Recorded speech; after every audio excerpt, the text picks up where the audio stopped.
restaurateurs. Best part about traveling is eating new foods, and when you're walking the Camino de Santiago, that's no different.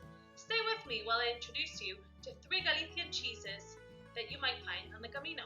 If you like this video and want to learn more about the Camino de Santiago, make sure you subscribe to our channel.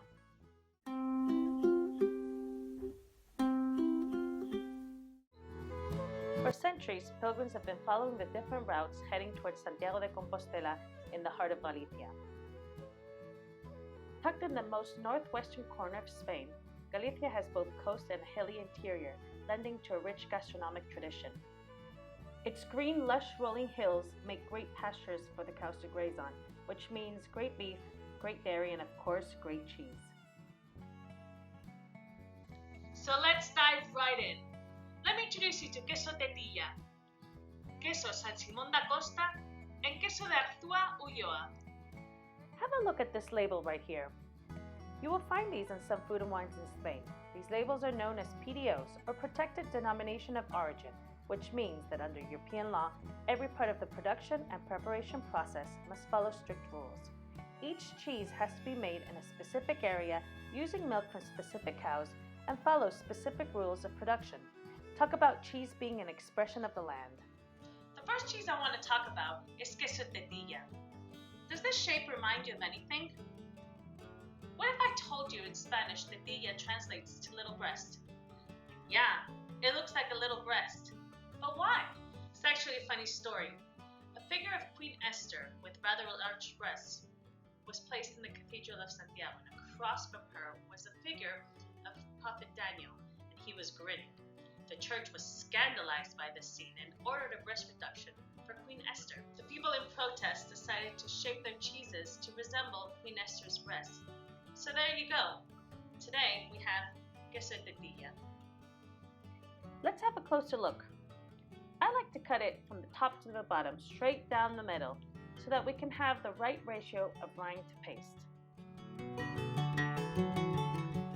The rind on the outside has a more yellow color, while the interior is much whiter.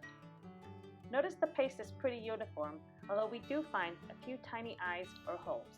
As you cut through this cheese, you immediately notice its creaminess. This creaminess translates to a buttery flavor with a slight acidity at the end, which makes you want to have more. Tetilla is a semi-soft, semi-elastic cheese. See how it bends without breaking?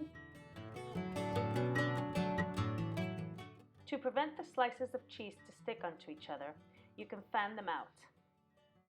Next cheese I want to show you is Simón de Costa, also with a conical shape, but this time it resembles more of a bullet. What makes this cheese so particular is that it's smoked with local birch wood abundant in the area. Traditionally, this wood was used to make thuecas or wooden clogs, and the shavings left over were used to smoke this cheese. By smoking it, it changes the aroma, the texture, and the flavor, and it makes it a really unique cheese. Once again, let's cut this cheese from top to bottom, just through the center, to see what the interior looks like. The smoke adds the characteristic caramel color to the rind, while the paste inside has a golden hue. The texture of this cheese is semi-hard, definitely firmer than the tetilla, but still creamy.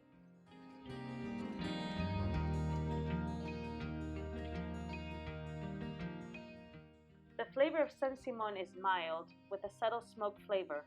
You can even find a little nutty and sweet ending to it.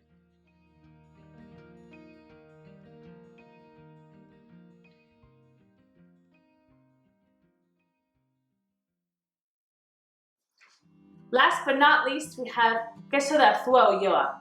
In Galicia, this cheese is also referred as Queso del País, which loosely translates to something like cheese from the land. It is so popular, it is the most consumed and produced cheese in Galicia.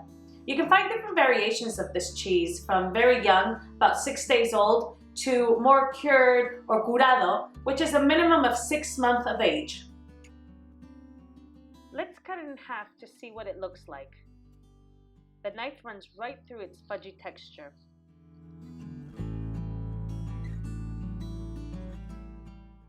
Can you see that gooey custardy center?